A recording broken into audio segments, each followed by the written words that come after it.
জুলাই অভ্যুত্থানের প্রথম শহীদ আবু সাইদ হত্যা মামলার রায়, 2 পুলিশের মৃত্যুদণ্ড, বাকিদের বিভিন্ন মেয়াদের সাজা। রায় সন্তুষ্ট নন আবু সাইদের পরিবার। কাটছে না জ্বালানি তেলের সংকট, পাম্পে দীর্ঘ লাইন। ঢাকা ও মেট্রোপলিটনের কিছু স্কুলে 3 দিন অনলাইনে আর 3 দিন সশরীরে পাঠদান, জানিয়েছেন শিক্ষামন্ত্রী।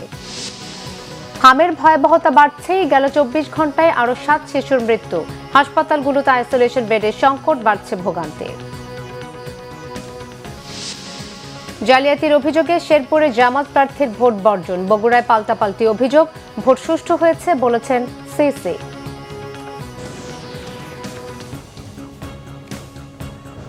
দেখছিলেন ক্রাউন সিমেন্ট সংবাদ শিরোনাম, এবারে বিস্তারিত। 24 জুলাই অভ্যুত্থানে প্রথম শহীদ আবু সাইদ হত্যা মামলার রায়ে 2 পুলিশ সদস্যকে মৃত্যুদণ্ড দিয়েছে আন্তর্জাতিক অপরাধ ট্রাইব্যুনাল 2।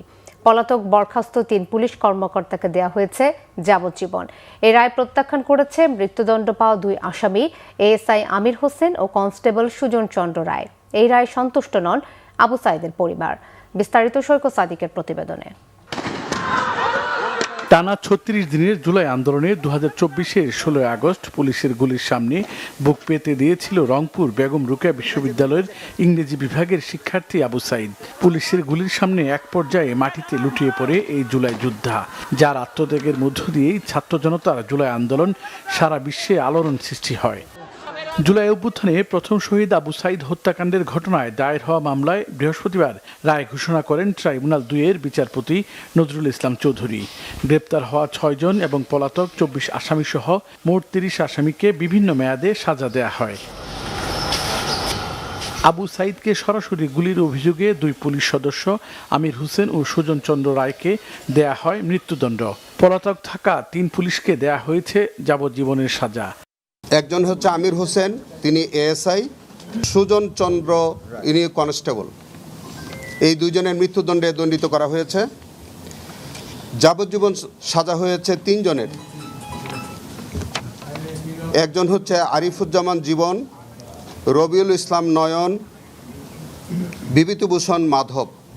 এই মামলায় 1 নম্বর আসামি বেগম রোকেয়া বিশ্ববিদ্যালয়ের সাবেক ভিসি হাসিবুর রশিদ ওরফে বাচ্চু, 2 নম্বর আসামি রংপুর মহানগর পুলিশের সাবেক কমিশনার মনিরুজ্জামান ওরফে বেল্টু ও ছাত্রলীগ নেতা পমেল বড়ুয়াকে 10 বছরের সাজা দিয়েছে ট্রাইব্যুনাল।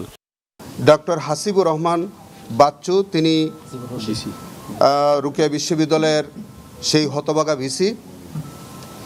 মনিরুজ্জামান বেল্টু পুলিশের সাবেক কমিশনার ছিলেন। মশিউর রহমান, আসাদুজ্জামান মণ্ডল, পমেল বড়ুয়া, তাদের প্রত্যেকের 10 বছর করে শাস্তি হয়েছে। এই রায়ে অসন্তোষ প্রকাশ করেছে আবু সাইদের পিতামাতা সহ স্বজনরা। আবু সাইদকে হত্যার নির্দেশদাতাদেরও সর্বোচ্চ শাস্তি চেয়েছেন তারা। এই রায়ে সন্তুষ্ট নয় আমি।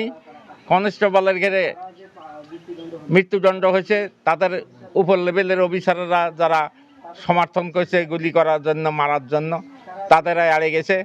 আমার ছেলে বিচার এখনো সঠিক হয় নাই, বিচার আরো করতে নাকি। আমরা এই জন্য আমার অন্তর ঠান্ডা হয় নাই। রায়ের পর তা প্রত্যাখ্যান করে মৃত্যুদণ্ড পাওয়া 2 আসামি নিজেদের নির্দোষ দাবি করেন।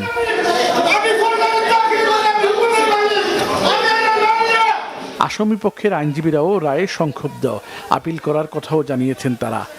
যে আর্গুমেন্টগুলো আমরা করেছি তাতে আমার কাছে মনে হয়েছে যে এই রায়টি প্রত্যেকটা আসামির ক্ষেত্রে সংক্ষুব্ধতার কোনো জায়গা আছে এবং প্রত্যেকজন আসামি হয়তো সংক্ষুব্ধতার সেই জায়গা অনুসারে আপিল করবেন। আবু সাইদের পিতা সহ 25 জন সাক্ষীর সাক্ষ্য গ্রহণের ভিত্তিতে এই রায় ঘোষণা করল আন্তর্জাতিক অপরাধ ট্রাইব্যুনাল 2। সৈকত সাদিক, বাংলা ভিশন, ঢাকা। ওসমান হাদি হত্যা মামলার প্রধান আসামি ফয়সাল করিম মাসুদ ওরফে রাহুল ওরফে দাউদকে অস্ত্র আইনের মামলায় 10 বছরের সশ্রম কারাদণ্ড দিয়েছে আদালত। বৃহস্পতিবার দুপুরে ঢাকার অতিরিক্ত মহানগর দায়রা জজ মাহমুদুল মহসিন এই রায় দেন।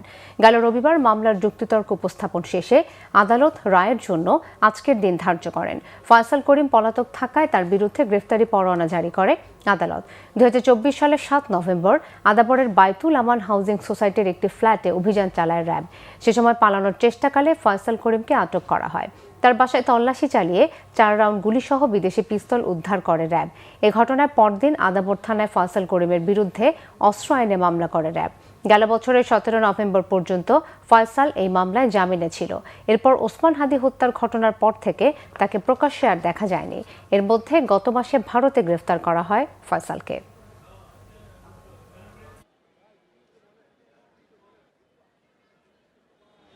হাদি হত্যার বিষয়ে মামলার বিষয়ে সরকার সবসময় বিচার প্রতিষ্ঠা করার জন্য এবং হাদি যেন ন্যায় বিচার পায় সেই বিষয়ে সরকার সবসময় সচেষ্ট এবং এই আসামিকে আনার ব্যাপারে ফেরত আনার ব্যাপারে সরকার বিভিন্নভাবে প্রচেষ্টা চালিয়ে যাচ্ছে। ধন্যবাদ। বিরোধী দলের আপত্তির মুখে জাতীয় মানবাধিকার কমিশন রহিতকরণ ও পুনঃপ্রচলন, সুপ্রিম কোর্ট সচিবালয় রহিতকরণ বিল এবং সুপ্রিম কোর্ট বিচারক নিয়োগ রহিতকরণ বিল পাশ হয়েছে জাতীয় সংসদে। বৃহস্পতিবার সকালে সংসদে দিনের কার্যক্রম শুরু হলে অন্তর্বর্তী সরকারের সময় করা 133টি অধ্যাদেশ আইনে পরিণত করার কাজ শুরু হয়। সময়ের বাধ্যবাধকতা থাকায় কোনো বিতর্ক ছাড়াই বিলগুলো পাশ হতে থাকে। এ সময় এনার্জি রেগুলেটরি কমিশন সংশোধন এবং পাবলিক প্রকিউরমেন্ট সংশোধন বিল সহ পাশ হয়েছে আরও বেশ কয়েকটি বিল। তবে জাতীয় মানবাধিকার কমিশন রহিতকরণ এবং পুনঃপ্রচলন বিল 2026 উত্থাপন করা হলে বিরোধী দলের পক্ষ থেকে আপত্তি দেওয়া হয়। আপত্তি উত্থাপন হলে সংসদীয় রীতিতে 2 মিনিট কথা বলার সুযোগ থাকলেও হাসনাত আবদুল্লাহকে 6 মিনিট সময় দেওয়া হয়। তারপরও আলোচনার সুযোগ দেওয়া হচ্ছে না বলে অভিযোগ করেন বিরোধী দলীয় নেতা। এরপর সুপ্রিম কোর্ট সচিবালয় রহিতকরণ বিল সংসদে উত্থাপন করা হলেও তাতেও আপত্তি জানায় বিরোধী দল। সুপ্রিম কোর্ট বিচারক নিয়োগ রহিতকরণ বিলও আপত্তির মুখে সংখ্যাগরিষ্ঠের ভোটে পাশ হয়েছে জাতীয় সংসদে। জ্বালানি তেলের এলোমেলো পরিস্থিতির তেমন কোনো উন্নতি হয়নি। রাজধানীর পাম্পগুলোতে গাড়ি ও মোটরসাইকেলের দীর্ঘ লাইন এখনো। তেল বরাদ্দ না পেয়ে বন্ধ অনেক পেট্রোল পাম্প। অর্থনীতিবিদ ও বিশ্লেষকরা বলছেন, মধ্যপ্রাচ্যের সংকট কাটলেও জ্বালানি তেলে স্বস্তি ফিরতে সময় লাগবে। এদিকে তেল বিতরণে পরীক্ষামূলকভাবে ফুয়েল পাস চালু করেছে সরকার। রিপোর্ট রিশান নাসরুল্লাহর। জ্বালানি তেল নিতে রাজধানীর পেট্রোল পাম্পের দীর্ঘ লাইনের চিত্রটির ইতিবাচক কোনো পরিবর্তন নেই। কোনো পাম্পে লেখা রয়েছে তেল না থাকায় বিতরণ বন্ধ, আবার কোনোটিতে লাইনে দীর্ঘ অপেক্ষায় থেকে তেল নিচ্ছেন গাড়ির মালিকরা। সরকারের কোনো উদ্যোগে যেন কাজে আসছে না। আগে যেমন 20,000-22,000 লিটার তেল আমাদের সেল হতো, 24,000 লিটার সেল হতো। এখন চাহিদা বেড়ে প্রায় দ্বিগুণ হয়ে গেছে। 35,000, 36,000, 38,000 লিটার তেল আমাদের প্রতিদিন সেল করতে হয়। সব পাম্পে কিন্তু তেল দেওয়া হচ্ছে, কিন্তু কখনো সকালে দেয়, কখনো বিকেলে দেয়। অ্যাট এ টাইম যদি সবগুলো পাম্পে তেল দেয় তাহলে এই যে প্রেশারটা থাকবে না। গাড়িগুলো 3 কিলোমিটার 5 কিলোমিটার মতো দীর্ঘ হয়ে গেছে। পরিস্থিতি নিয়ন্ত্রণে এবং জ্বালানি বিতরণে স্বচ্ছতা নিশ্চিত করতে মোবাইল অ্যাপ ভিত্তিক ফুয়েল পাস চালু করেছে জ্বালানি ও খনিজ সম্পদ বিভাগ। আমাদের আসলে এই মুহূর্তে কোনো সংকট নেই। অকটেন এবং পেট্রোলের ক্ষেত্রে আমি আপনাদেরকে ক্যাটাগরিক্যালি বলছি, আগামী 2 মাসেও কোনো সংকট নেই, আমাদের অ্যাভেলেবেল আছে। আমরা চেষ্টা করছি নানা ব্যবস্থা নিতে, মানুষকে বোঝাতে, এডুকেট করতে যে আমাদের কোনো সংকট নেই, ফলে আপনাদের এই অস্থির হওয়ার কোনো কারণ নেই। নিয়মিত আপনারা যেটুকু প্রয়োজন সেটুকু নিলেই আপনারা নিয়মিতই পাবেন। পাইলটিংয়ের উদ্দেশ্যে আমরা 2টো ফিলিং স্টেশনে কাজ শুরু করেছি। মোটরসাইকেলকে ফোকাস করে আমরা কাজটা শুরু করেছি। তো আমরা 2টা ফিলিং স্টেশনের মাধ্যমে কাজ শুরু করেছি। আশা করছি যে আস্তে আস্তে আমরা ঢাকা শহরটা পুরোটা কভার করতে পারবো। তারপরে আমরা হয়তো দেশব্যাপী রেপ্লিকেট করার চেষ্টা করব। মধ্যপ্রাচ্যের শান্তির বাতাসে বিশ্ববাজারে কমতে শুরু করেছে জ্বালানি পণ্যের দাম। অর্থনীতিবিদরা বলছেন, সহসাই এর সুফল মিলবে না, তবে সুযোগ কাজে লাগিয়ে জ্বালানি সংগ্রহে উদ্যোগ নিতে হবে সরকারকে। এখন যেহেতু শান্তির মতো অবস্থা তৈরি হচ্ছে, তো এই অবস্থায় ইতিমধ্যে যে জাহাজগুলো আটকা পড়েছিল সেগুলো ছাড়ানোর জন্য সবাই কিন্তু চেষ্টা করছে এখন। আর অ্যাট দ্য সেম টাইম নতুন নতুন যে অর্ডার যত তাড়াতাড়ি সম্ভব তারা হয়তো দিয়ে দিবে, যার ফলে শুধুমাত্র বাংলাদেশ নয় বরং পৃথিবীর সব দেশই কিন্তু জ্বালানির জন্য মরিয়া হয়ে উঠছে এই সময়টাতে। এই অবস্থাতে আমার মনে হয় না যে খুব দ্রুত আসলে সংকটটা কাটতে পারে, যদিও কিছুটা ইতিবাচক পরিস্থিতি তৈরি হয়েছে। অন্তত 2 সপ্তাহে যে সময় রয়েছে হাতে, তো সেই 2 সপ্তাহ সময়ের মধ্যে তো অনেকেই আসলে এই এনার্জিটা সিকিউর করতে চাইবে। বিশ্লেষকরা বলছেন, আপাতত বিশ্ববাজারে জ্বালানি পণ্যের দাম পড়তির দিকে থাকলেও যে কোনো সংকটে সেটি বাড়তে পারে। তাই জ্বালানি কিনতে অর্থের যোগান নিশ্চিতে সচেষ্ট থাকতে হবে সরকারকে। রিশান নাসরুল্লাহ, বাংলা ভিশন, ঢাকা। জ্বালানি সংকটে ব্যবসা বাণিজ্য ক্ষতিগ্রস্ত হওয়ার পাশাপাশি দেশের খাদ্য নিরাপত্তা ঝুঁকিতে পড়ার শঙ্কায় Dhaka chamber of commerce and industry. সংগঠনটির সভাপতি তাসকিন আহমেদ জানান, মধ্যপ্রাচ্য সংকটে দেশের অর্থনৈতিক প্রবৃদ্ধি বা জিডিপির অন্তত 1% কমবে। জ্বালানি ব্যবসায়ীরাও বলছেন সরকারের স্বল্প মজুত দিয়ে তেলের বাজার নিয়ন্ত্রণ করা কঠিন। জ্বালানি নিরাপত্তা নিশ্চিতে দ্রুত নবায়নযোগ্য জ্বালানি সক্ষমতা বাড়ানো ও জ্বালানি খাত লুটেরাদের বিচার নিশ্চিতের তাগিদ দেন বিশেষজ্ঞরা। জিয়াউল হক সবুজের রিপোর্ট। যুদ্ধের কারণে অস্থির গোটা মধ্যপ্রাচ্য। দূরদেশের সেই অস্থিরতার আঁচ লেগেছে দেশের পেট্রোল পাম্পগুলোতে। বৈশ্বিক এই সংকটে বিদ্যুৎ ও খাবারের দাম বৃদ্ধির পাশাপাশি পরিবহন খরচ বেড়ে যাওয়ার শঙ্কায় ঢাকা চেম্বার অব কমার্স।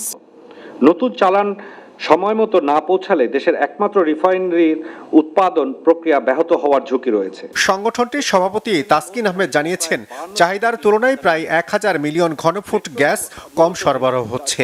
জ্বালানির অভাবে ধুঁকছে বেশিরভাগ কলকারখানা। এতে বাজারে ঘাটতির পাশাপাশি উৎপাদন ব্যাহত হওয়ার শঙ্কা তার। দেশের ভেতরের সেবা ও পণ্য সরবরাহ এবং বিদেশে পণ্য ও সেবা রপ্তানির উভয় ক্ষেত্রেই সমস্যা ঘনীভূত পর্যায়ে রয়েছে। পাশাপাশি বাজেট ঘাটতি বেড়ে যেতে পারে, ফলে সরকারকে দেশি ও বিদেশি উৎস থেকে বেশি ঋণ নিতে হতে হবে। বৈশ্বিক অস্থিরতার প্রভাবে দেশের জিডিপির প্রায় 1% ক্ষতি হওয়ার সম্ভাবনা রয়েছে। সেই জন্য 2026 সালে জিডিপি প্রবৃদ্ধির লক্ষ্যমাত্রা কমে 3.5% হতে পারে। পেট্রোলিয়াম ডিলার ও পাম্প মালিকরা বলছেন, দেশের জ্বালানির যে মজুত তা দিয়ে নিরাপত্তা নিশ্চিত করা বেশ কঠিন। প্রয়োজনীয় অতিরিক্ত তেল যাতে কেউ রোধ করতে না পারে সেটা রোধ করার জন্য কঠোর ব্যবস্থা গ্রহণ করতে হবে। এই ব্যাপারে আমরা সরকারকে পরামর্শ দিয়েছি, এখন পর্যন্ত এই ব্যাপারে কোনো বাস্তব উদ্যোগ গ্রহণ করা হয়নি। মজুত সক্ষমতা বাড়াতে হবে। 3 নম্বর, আন্তর্জাতিক বাজারে মূল্য বৃদ্ধি পেলে শুল্ক কমিয়ে স্থানীয় বাজারে সহনীয় পর্যায়ে তেলের মূল্য রাখতে হবে। দীর্ঘমেয়াদী পরিকল্পনার মধ্যে আমাদেরকে রিনিউয়েবল এনার্জিতে জোর দিতে হবে। এর ছাড়া এখান থেকে বিকল্প কোনো পথ নাই। বাট আমরা এখানে যেই স্ট্র্যাটেজিক রিজার্ভের কথা বলছি সেটা কিন্তু storage, right? So you want to store এমন একটা amount that will give us some comfort. বিশেষজ্ঞরা বলছেন, আওয়ামী লীগ সরকার জ্বালানির মজুত বৃদ্ধির দিকে নজর না দিয়ে ব্যস্ত ছিল লুটপাটে। সেই সব জ্বালানি অপরাধীদের বিচার হওয়া জরুরি। সরকারের 75টা কোম্পানি কম বেশি রয়ে গেছে, ভেঙে ভেঙে কোম্পানি বানানো হয়েছে। তারা মুনাফাখোর হিসেবে কত মুনাফা অর্জন করে, আর সেই মুনাফার টাকা কত গভর্নমেন্টকে দেয়। তৌফিক ইলাহীর নেতৃত্বে এই বিপর্যয়গুলো ঘটেছে। আর যারা অপরাধ করেছে তাদেরকে জ্বালানি অপরাধী হিসেবে বিচার শুরু করেন। যদি এই বিচার না করেন তাহলে আপনার সরকারের আমলে যারা দায়িত্বে আছে তারাও এরকম চুরি করবে, এরকম অর্থ পাচার করবে। সংকট বিবেচনায় ভোক্তাদের অতিরিক্ত তেল না কেনার পাশাপাশি সরকারকে জ্বালানি ব্যবস্থাপনা জোরদারের তাগিদ দেন আলোচকরা। আমার গ্যাস লাগবে, আমার সার কারখানা বন্ধ হয়ে গেছে। জিয়াউল হক সবুজ, বাংলা ভিশন, ঢাকা। শিক্ষা প্রতিষ্ঠানে 3 দিন অনলাইন এবং 3 দিন অফলাইনে ক্লাসের সিদ্ধান্ত নিয়েছে সরকার, জানিয়েছেন শিক্ষামন্ত্রী আ.ন.ম এহসানুল হক মিলন। আন্তর্জাতিক মাতৃভাষা ইনস্টিটিউটে এক সংবাদ সম্মেলনে শিক্ষামন্ত্রী জানান, 3 দিন অনলাইন এবং 3 দিন অফলাইনে ক্লাসের সিদ্ধান্ত শুধু ঢাকা মহানগরীতেই বাস্তবায়ন হবে, সারা দেশে নয়, এমনকি সকল মেট্রোপলিটনেও নয়। যেসব প্রতিষ্ঠানে অনেক ভিড় হয় সেই সব প্রতিষ্ঠান এইসব সিদ্ধান্ত মানবে। যারা চাইবে তারা সশরীরে ক্লাস করতে পারবে। শুক্রবার স্কুল বন্ধ, শনি, সোম ও বুধবার স্কুলে সশরীরে ক্লাস নেওয়া হবে, আর রবিবার, মঙ্গল ও বৃহস্পতিবার ক্লাস হবে অনলাইনে। 3 দিন অনলাইন এবং 3 দিন ক্লাসে পাঠদান করানোর বিষয়ে একমত হয়েছেন শিক্ষকরা। দেশজুড়ে আবারও বাড়ছে সংক্রামক রোগ হাম। শিশুদের মধ্যে এর প্রকোপ বেশি হওয়ায় উদ্বেগে রয়েছেন অভিভাবকরা। সরকারি হাসপাতালে আইসোলেশন বেডের সংকট আর পর্যাপ্ত শিশু বেড না থাকায় এক হাসপাতাল থেকে অন্য হাসপাতালে অসুস্থ শিশুকে নিয়ে ছুটছেন তারা। তবে চিকিৎসকরা বলছেন, হাম মোকাবেলায় 9 মাসের পরিবর্তে এখন টিকা দেয়া হচ্ছে 6 মাসে। এদিকে গেল 24 ঘন্টায় হামে মারা গেছে 7 জন শিশু, নতুন আক্রান্ত 1829 জন, জানিয়েছে স্বাস্থ্য অধিদপ্তর। মেজবা রহমানের রিপোর্ট। জ্বর, সর্দি, কাশির সঙ্গে শরীরে লালচে ফুসকুড়ি এসব উপসর্গ নিয়েই প্রতিদিনই হাসপাতালে আসছে শিশু রোগীরা। তবে পর্যাপ্ত বেড না পেয়ে হাসপাতালের কাউন্টারেই অপেক্ষার প্রহর গুনছেন অনেকেই। এদিকে হাসপাতালে পর্যাপ্ত আইসোলেশন ওয়ার্ডের অভাবে সংক্রমিত রোগীদের রাখা হচ্ছে সাধারণ ওয়ার্ডেই, জানিয়ে উদ্বিগ্ন অভিভাবকেরা। ডাক্তার বলতেছে বাচ্চার অবস্থা খারাপ, বাচ্চা আইসিইউ লাগবে, বাচ্চা রক্ত নাই, মানে কি বলবো, মানে বলার আমার কোনো বাসায়। অসুস্থ আজকে অনেক দিন যাবতে আমরা ঢাকা অন্য একটা হসপিটাল ভর্তি ছিলাম, প্যান কেয়ারে 4 দিন পরে এখানে আসছি আজকে 3 দিন। ডাক্তার তো ওষুধ দিতেছে, ইঞ্জেকশন দিতেছে, এতটুকু, আর কিছু বলতেছে না এখন। হামের চিকিৎসায় হাম ওয়ার্ডের পাশাপাশি বিশেষ আইসোলেশন সেন্টার তৈরি হলেও শিশু মৃত্যুর ঘটনা রয়েছে বলে জানিয়েছেন চিকিৎসক। হাম ইউনিটে 236 জন রোগী ভর্তি হয়েছে, এর মধ্যে বর্তমানে 68 জন আছে, বাকিরা ভালো হয়ে চলে গেছে।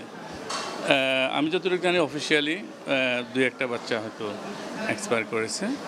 আর আমাদের এখন 68-এর মধ্যে ভর্তির মধ্যে 14টা আইসিইউতে আছে, বাকিগুলো নর্মাল বেডে আছে। আর গত 24 ঘন্টায় আমাদের 12টা রোগী হামের ভর্তি হয়েছে। তবে চিকিৎসকরা বলছেন আক্রান্ত ব্যক্তিকে আলাদা রাখা এবং স্বাস্থ্যবিধি মেনে চললে এই সংক্রমণ থেকে মুক্তি পাওয়া সম্ভব। তবে আমার সাজেশন থাকবে একটা বাসায় যদি 3-4টা বাচ্চা থাকে, একটা বাচ্চা মিজেলস হলে ওকে আইসোলেট করে ফেলা, যে অন্য বাচ্চাগুলো যাতে কন্ট্যাক্টে না আসে, কারণ এগুলো তো ড্রপলেট হাঁচি কাশির মাধ্যমে ছড়ায়। এবং আশেপাশের যে বাড়িঘরগুলো আছে সেগুলোতে বাড়িতে যেন না যায়। আইসোলেশন একটা বড় কথা। ওই বাচ্চা যদি দেখা যায় রেসপিরেটরি ডিস্ট্রেস হচ্ছে না, শ্বাসকষ্ট হচ্ছে না, ডায়রিয়া হচ্ছে না বা অন্য কোনো সমস্যা হচ্ছে না, তো ভালো, অটোমেটিকলি ভালো হয়ে যাবে। দেশের প্রতি জেলায় ছড়িয়ে পড়া হাম মোকাবিলায় সরকার যথাযথ পদক্ষেপ নেবে বলেও প্রত্যাশা অভিভাবকদের। মিসবাহ রহমান, বাংলা ভিশন, ঢাকা। এদিকে রাজশাহী, চট্টগ্রাম, ময়মনসিংহ, বরিশাল ও সিলেট সহ বিভিন্ন জেলায় বাড়ছে হাম উপসর্গে মৃত্যু ও আক্রান্তের সংখ্যা। বিভাগীয় শহর রাজশাহীতে হামের উপসর্গ নিয়ে গত 24 ঘন্টায় আরও 4 শিশুর মৃত্যু হয়েছে। এ নিয়ে হাসপাতালে শিশু মৃত্যুর সংখ্যা দাঁড়ালো 50 জনে। উপসর্গ নিয়ে রামেক হাসপাতালে ভর্তি হয়েছে আরও 27 শিশু। ময়মনসিংহ মেডিকেল কলেজ হাসপাতালে গত 24 ঘন্টায় হামে আক্রান্ত 2 শিশুর মৃত্যু হয়েছে। এ নিয়ে হাসপাতালে হামে চিকিৎসাধীন অবস্থায় 9 শিশুর মৃত্যু হয়েছে। এছাড়া গত 24 ঘন্টায় আরও 26 শিশু হামের উপসর্গ নিয়ে এই হাসপাতালের আইসোলেশন ওয়ার্ডে ভর্তি হয়েছে। এ পর্যন্ত 76 জন রোগী চিকিৎসাধীন আছে। বরিশাল শেরেবাংলা মেডিকেল কলেজ হাসপাতালেও মৃত্যু হয়েছে 2 শিশুর। এই নিয়ে বরিশাল শেরেবাংলা মেডিকেল কলেজ হাসপাতালে হামে আক্রান্ত হয়ে মারা গেছে 4 জন। এই হাসপাতালে হাম আক্রান্ত মোট ভর্তি রোগীর সংখ্যা 91 জন। সিলেট এমএজে ওসমানী মেডিকেল কলেজ হাসপাতালে হামে আক্রান্ত 1 শিশুর মৃত্যু হয়েছে। চট্টগ্রামের সব উপজেলায় চলমান কেস সার্চিং ও ড্রপ আউট শিশুর টিকাদান ও ভিটামিন এ ক্যাপসুল সাপ্লিমেন্ট চালু রয়েছে বলে জানিয়েছে জেলা সিভিল সার্জন। চাঁপাইনবাবগঞ্জে 250 শয্যা বিশিষ্ট জেলা হাসপাতালে নতুন করে আরও 35 জন রোগী ভর্তি হয়েছেন। বর্তমানে হাসপাতালে ভর্তি রোগীর সংখ্যা দাঁড়িয়েছে 69 জন। শান্তিপূর্ণভাবে শেষ হয়েছে বগুড়া 6 আসনে উপনির্বাচন ও শেরপুর 3 আসনের সাধারণ নির্বাচনের ভোট গ্রহণ। তবে অনিয়মের অভিযোগ তুলে শেরপুর 3 আসনে ভোট বর্জন করেছে জামাত ইসলামের মনোনীত প্রার্থী। সকাল 7:30টায় শুরু হয় ভোট গ্রহণ, শেষ হয় বিকেল 4:30টায়। তবে ভোট জালিয়াতি, কেন্দ্র থেকে এজেন্ট বের করে দিয়ে মারধর করা সহ বিভিন্ন অভিযোগ তোলেন জামাত প্রার্থী মাসুদুর রহমান। বিকেল 3টায় শ্রীবর্দী উপজেলায় জামাত ইসলামের কার্যালয়ে সংবাদ সম্মেলনে ভোট বর্জনের ঘোষণা দেন তিনি। নির্বাচন সুষ্ঠু ও শান্তিপূর্ণভাবে হয়েছে বলে জানিয়েছে নির্বাচন কমিশন।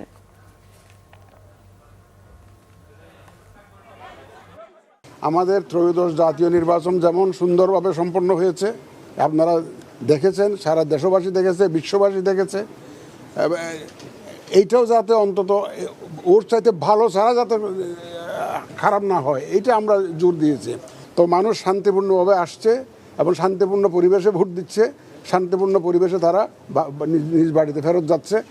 ইলেকশন বলতে সারা বিশ্বতে যা বোঝায়, ইন্টারন্যাশনাল স্ট্যান্ডার্ডে যা বোঝায়, সেইটা আমরা দেখাইতে চাই জাতিকে। ইরান যুদ্ধে মধ্যপ্রাচ্যে 7 জন বাংলাদেশি নিহত হয়েছেন বলে জানিয়েছেন পররাষ্ট্র প্রতিমন্ত্রী শামা ওবায়েদ। আরব আমিরাতে নিহত প্রবাসী শাহ আলমের মরদেহ সকালে দেশে পৌঁছেছে। শাহজালাল আন্তর্জাতিক বিমানবন্দরে এ সময় উপস্থিত ছিলেন পররাষ্ট্র প্রতিমন্ত্রী শামা ওবায়েদ। তিনি জানান, মধ্যপ্রাচ্য প্রবাসীদের মধ্যে কেউ দেশে ফিরতে চাইলে সরকার তাদের আনার ব্যবস্থা করবে। যারা ফেরত আসতে চাচ্ছে তাদেরকেও ফেরত আনার ব্যবস্থা আমরা করছি সরকারি খরচে। আজকে আমরা এখানে যিনি এসে মৃত্যুবরণ করেছেন শাহ আলম, ওনার মরদেহ কুমিল্লাতে যাবে এবং আমাদের সচিব, প্রবাসী কল্যাণের সচিব আছেন, উনি বক্তব্য রাখবেন। ওনাদেরকে এই প্রবাসী কল্যাণ মন্ত্রণালয়ের খরচে, সরকারের খরচে ওনারা যাতে কুমিল্লায় মরদেহ নিয়ে যেতে পারে এবং পরিবার যাতে দাফন কাফন করতে পারে ঠিকমতো, সেই সরকারি খরচে সেটা হবে। আপনারা জানেন প্রবাসী কল্যাণ মন্ত্রণালয় সেটা করে থাকে। ক্ষেপণাস্ত্র হামলায় আগামী 15 এপ্রিলের মধ্যে দেশে আসছে তরল করা প্রাকৃতিক গ্যাস, এলএনজি ও তরলে পেট্রোলিয়াম গ্যাস, এলপিজি নিয়ে আরও 5টি ট্যাঙ্কার। এদিকে মালয়েশিয়া থেকে 26,000 টন অক্টেন নিয়ে চট্টগ্রাম বন্দরে নোঙর করল এমটি সেন্ট্রাল স্টার নামে একটি ফুয়েল ট্যাঙ্কার। শুক্রবার মালয়েশিয়া থেকে মর্নিং জেন নামে একটি তরলীকৃত পেট্রোলিয়াম গ্যাসবাহী ট্যাঙ্কার দেশের জলসীমায় আসবে। একই দিনে এমএ নামে আরেকটি ট্যাঙ্কারে করে মার্কিন যুক্তরাষ্ট্র থেকে আসবে তরল করা প্রাকৃতিক গ্যাস। শনিবার মার্কিন যুক্তরাষ্ট্র থেকে তরল করা প্রাকৃতিক গ্যাস নিয়ে আসবে কংটং নামের আরও একটি জ্বালানিবাহী ট্যাঙ্কার। 13 এপ্রিল মালয়েশিয়া থেকে পল নামের আরেকটি জ্বালানিবাহী ট্যাঙ্কার এবং 15 এপ্রিল অস্ট্রেলিয়া থেকে মারান গ্যাস হাইড্রা নামের আরেকটি ট্যাঙ্কার দেশের জলসীমায় আসবে এলএনজি নিয়ে। এর আগে বুধবার রাতে চট্টগ্রাম বন্দরের বহির্নোঙরে মালয়েশিয়া থেকে 26,000 টন অক্টেন নিয়ে পৌঁছেছে এমটি সেন্ট্রাল স্টার নামের একটি জ্বালানিবাহী ট্যাঙ্কার। বৃহস্পতিবার বিকেলে পতেঙ্গার ডলফিন জেটিতে নোঙর করার পর শুরু হবে ট্যাঙ্কারটি থেকে অক্টেন খালাস। এছাড়াও বুধবার রাতে মালয়েশিয়া থেকে হাই সালফার ফুয়েল অয়েল নিয়ে ইস্টার্ন কুইন্স নামে আরও একটি ট্যাঙ্কার চট্টগ্রাম বন্দরের বহির্নোঙরে পৌঁছে। চলতি বছরে মার্চের প্রথম সপ্তাহ থেকে এ পর্যন্ত ক্রুড অয়েল, এলপিজি, এলএনজি সহ বিভিন্ন জ্বালানি নিয়ে এসেছে অন্তত 36টি জাহাজ। চট্টগ্রামের সীতাকুণ্ডের ভাটের খিলে শামীম নামে এক যুবককে পিটিয়ে ও ধারালো অস্ত্র দিয়ে আঘাত করে হত্যা করেছে দুর্বৃত্তরা। পুলিশ জানায়, গত রাতে তার স্ত্রী সীতাকুণ্ড বাজারে স্বর্ণ বন্ধক রেখে টাকা নিয়ে বাবার বাড়িতে যান। পরে সন্ধ্যার দিকে শামীমও সেখানে যান। রাত 8টার দিকে একদল সশস্ত্র সন্ত্রাসী তাকে শ্বশুরবাড়ি থেকে তুলে নিয়ে পিটিয়ে ও ধারালো অস্ত্র দিয়ে আঘাত করে হত্যা করে। পরে বেড়িবাঁধ এলাকা থেকে তার লাশ উদ্ধার করা হয়। জিজ্ঞাসাবাদের জন্য দুজনকে পুলিশ হেফাজতে নেওয়া হয়েছে। এদিকে নড়াইল সদর উপজেলার আলোকদিয়া গ্রামে 3.5 মাস বয়সী শিশু সাবিয়া নূর তাবাসসুমকে শ্বাসরোধে হত্যার অভিযোগ উঠেছে তার মায়ের বিরুদ্ধে। অভিযুক্ত মা আরিফা খাতুনকে আটক করেছে পুলিশ। অন্যদিকে নোয়াখালীর সদর উপজেলার জমি সংক্রান্ত বিরোধে চাঁদা না দেয়ায় হামলার ঘটনায় আহত বৃদ্ধ মোহাম্মদ আব্দুল হাই ঢাকা মেডিকেলে মারা গেছেন। রাঙামাটি সহ 3 পার্বত্য জেলায় শুরু হয়েছে পাহাড়ি জনগোষ্ঠীর প্রধান সামাজিক উৎসব বিজু, সাংগ্রাই, বৈশু, বিশু, চাংক্রান, চাংলান, পাতা ও বিহু উৎসব। পুরাতন বছরকে বিদায় ও নতুন বর্ষবরণকে ঘিরে পাহাড়ি জনগোষ্ঠী ভিন্ন ভিন্ন নামে এই উৎসব পালন করে। উৎসবকে ঘিরে পাহাড়ে চলছে সাজ সাজ রব, সেজেছে প্রতিটি পাড়া ও মহল্লা। বৃহস্পতিবার সকালে রাঙামাটিতে বর্ণাঢ্য শোভাযাত্রার মাধ্যমে উৎসবের সূচনা করা হয়। রাঙামাটি পৌরসভা চত্বরে উৎসবের উদ্বোধন করেন সাবেক সংসদ সদস্য ও পার্বত্য চট্টগ্রাম জনসংহতি সমিতির শীর্ষ নেতা উষাতন তালুকদার। উৎসবে আগত পাহাড়ি নারী পুরুষরা তাদের অস্তিত্ব রক্ষার আহ্বান জানান। 12 এপ্রিল ফুল ভাসানোর মধ্য দিয়ে পার্বত্য অঞ্চলের জাতিগোষ্ঠীর সামাজিক উৎসবের মূল সূচনা হবে। পাহাড়ের বিভিন্ন সম্প্রদায় উৎসবকে ভিন্ন ভিন্নভাবে পালন করে থাকে। এই সামাজিক উৎসবকে চাকমা সম্প্রদায় বিজু, মারামারা সাংগ্রাই, ত্রিপুরা সম্প্রদায় বৈশু, তংচংগাড়া বিশু, মুরং সম্প্রদায় চাংক্রান, খুমিরা চাংলান, সাঁওতালরা পাতা এবং অহমিয়া বা গুরখাড়া বিহু বলে। আমরা সাম্প্রদায়িক সম্প্রীতির মাধ্যমে পার্বত্য সব বাংলাদেশকে আমরা উন্নত করব। আমরা চাই আমাদের সংস্কৃতিগুলো, আমাদের রীতিনীতিগুলো, আমাদের সবকিছু অধিকারগুলো যাতে আমরা দেশে বিদেশে পুরো পৃথিবীতে ছড়িয়ে পড়ুক, অধিকারগুলো সবাই যাতে পায়, এটা আমাদের প্রত্যাশা। আমাদের পার্বত্য চট্টগ্রামের যুব জনগণের হতাশা হয়ে পড়ছে আর কি। এই জন্য আমরা পার্বত্য চট্টগ্রামের চুক্তি বাস্তবায়ন করার জন্য। পঞ্চগড়ের সীমান্ত নদ নদীগুলোর বিশাল বালুর চর এখন ভূমিহীন কৃষকদের স্বপ্নের নিশানা। মৌসুমী ফসল, পেঁয়াজ, রসুন, ধান সহ নানা রকমের শাকসবজিতে সেখানে এখন সবুজের সমারোহ। বেড়েছে কাজের ক্ষেত্র। পঞ্চগড় প্রতিনিধি মোশাররফ হোসেনের পাঠানো তথ্য ছবিতে ডেস্ক রিপোর্ট। প্রকৃতির এই মনোরম দৃশ্য উত্তরের জেলা পঞ্চগড়ের। করতোয়া, মহানন্দা, চাওয়াই, ডাহুক, বেরং, তালমা, ছোট যমুনা সহ প্রায় 54টি নদীর বিশাল চরে ফসল উৎপাদনে ব্যস্ত নদী তীরের ভূমিহীনরা। পঞ্চগড় তেঁতুলিয়া থেকে দেবীগঞ্জ পর্যন্ত প্রায় 100 কিলোমিটারের নদীপথে প্রায় 1.5 লাখ ভূমিহীন কৃষক শীতকাল থেকে বর্ষার আগ পর্যন্ত মৌসুমি ফসল আবাদ করছে। বর্ষায় বয়ে আসা চরে আটকে পড়া পলিতে উচ্চ ফলনশীল পেঁয়াজ, রসুন, বাদাম, বোরো ধান সহ নানা রকমের সবজি আবাদে স্বাবলম্বী হয়ে উঠেছেন তারা। তবে কৃষি বিভাগ থেকে সহায়তা মেলে না বলে অভিযোগ তাদের। 4 বছর থেকে পেঁয়াজ আবাদ করি। এর আগে এখানে মনি ছিল অনেক, মাছ টাছ মারছে। আমার জায়গা এটা মনে করেন জায়গাটা ভাঙ্গে নদীতে পড়ছে, তাই আমি এখানে প্ল্যান করে আছি যে দাঙ্গা পড়লে আমি ধান বা পেঁয়াজ লাগাবো। এই বছরের শেষে এই আবারটা থাকলে আমাদের গরিব মানুষ এটাই যথেষ্ট। এই বালুর চর কিন্তু আগে পড়ে থাকতো হাজার হাজার বিঘা, তা আমরা কিছু লোক এই বালুর চরে আসে একটু আবাদ নমুনা স্বরূপ শুরু করি। কোনো সরকারিভাবে কোনো কৃষি অফিস থেকে কোনো সহযোগিতা বা কোনো পরামর্শ বা যদি কোনো সহযোগিতা করতো বা ভালো মানের কোনো বীজ পরামর্শ দিত তাহলে মনে করেন যে আমাদের আরও আগ্রহ বাড়তো। কৃষি বিভাগের দাবি সমন্বিত এই প্রকল্প বাস্তবায়ন করতে প্রণোদনা সহ আর্থিক বিভিন্ন সুবিধার আওতায় আনা হয়েছে চাষিদের। আমরা চাষিদেরকে পরামর্শ দিচ্ছি যেন স্বল্পকালীন যে জাতগুলো আছে সেগুলো যেন তারা চাষ করে, পরবর্তীতে যেন এটা আবার যেন নষ্ট না হয়। কারণ বর্ষা মৌসুম এখানে মে থেকে জুন মাসেই শুরু হয়, তখন কিন্তু সমস্যা হয়। তো এই ফাঁকে যেন তারা এই ল্যান্ডটা ইউজ করে, এই পরামর্শগুলো আমরা চাষিদের দিচ্ছি। এছাড়াও আমাদের এই প্রান্তিক ক্ষুদ্র প্রান্তিক চাষিদের আমরা কৃষি প্রণোদনা দিচ্ছি বিভিন্ন ফসলে, পেঁয়াজের বীজ, গম বীজ, ধান বীজ, পাট বীজ, চীনাবাদাম সব বিভিন্ন ধরনের প্রণোদনা দিচ্ছি। কৃষিতে সরকারি প্রণোদনা সহ বিভিন্ন আর্থিক সহায়তা সঠিকভাবে করার দাবি চরাঞ্চলের কৃষকের। Bangla vision news desk. দেশের বিভিন্ন জায়গার আরো কিছু খবর নিয়ে একটি ডেস্ক রিপোর্ট। ৫৪তম শীতকালীন ক্রীড়া প্রতিযোগিতা এবং জাতীয় শিক্ষা সপ্তাহ ২০২৬-এর পুরস্কার ও সনদ বিতরণ করা হয়েছে সাভারে। উপজেলা পরিষদ অডিটোরিয়ামে এতে বক্তব্য রাখেন ঢাকা ১৯ আসনের সংসদ সদস্য ডাক্তার দেওয়ান মোহাম্মদ সালাউদ্দিন বাবু। ত্যাগী নেতা কর্মীদের বরিশাল মহানগর ছাত্র দলের কমিটিতে স্থান দেওয়ার দাবিতে বিক্ষোভ মিছিল ও সড়ক অবরোধ করেছে নেতাকর্মীরা। দুপুরে নগরীর সদর রোডে এই কর্মসূচি পালন করা হয়।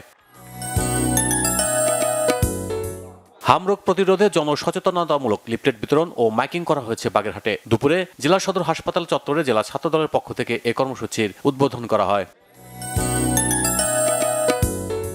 ভৈরবের রফিকুল ইসলাম মহিলা কলেজের প্রতিষ্ঠাতা বীর মুক্তিযোদ্ধা রফিকুল ইসলামের স্মরণে শোকসভা ও দোয়া মাহফিল হয়েছে। এতে সভাপতিত্ব করেন কলেজের ভারপ্রাপ্ত অধ্যক্ষ মোহাম্মদ শহীদুল্লাহ। উপস্থিত ছিলেন উপজেলা নির্বাহী কর্মকর্তা KM মামুনুর রশিদ।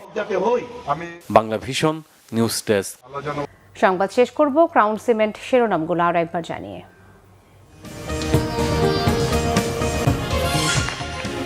জুলাই অভ্যুত্থানের প্রথম শহীদ আবু সাইদ হত্যা মামলার রায়, 2 পুলিশের মৃত্যুদণ্ড, বাকিদের বিভিন্ন মেয়াদের সাজা। রায়ে সন্তুষ্ট নন আবু সাইদের পরিবার। কাটছে না জ্বালানি তেলের সংকট, পাম্পে দীর্ঘ লাইন। ঢাকা ও মেট্রোপলিটনের কিছু স্কুলে 3 দিন অনলাইনে আর 3 দিন সশরীরে পাঠদান, জানিয়েছেন শিক্ষামন্ত্রী। হামের ভয়াবহতা বাড়ছে, গেল 24 ঘন্টায় আরও 7 শিশুর মৃত্যু। হাসপাতালগুলোতে আইসোলেশন বেডের সংকট, বাড়ছে ভোগান্তি। জালিয়াতির অভিযোগে শেরপুরে জামাত প্রার্থীর ভোট বর্জন, বগুড়ায় পাল্টাপাল্টি অভিযোগ। ভোট সুষ্ঠু হয়েছে বলেছেন সিসি। এই ছিল এখনকার মতো। পরের সংবাদ সন্ধ্যা 7:30টায় দেখার আমন্ত্রণ রইল।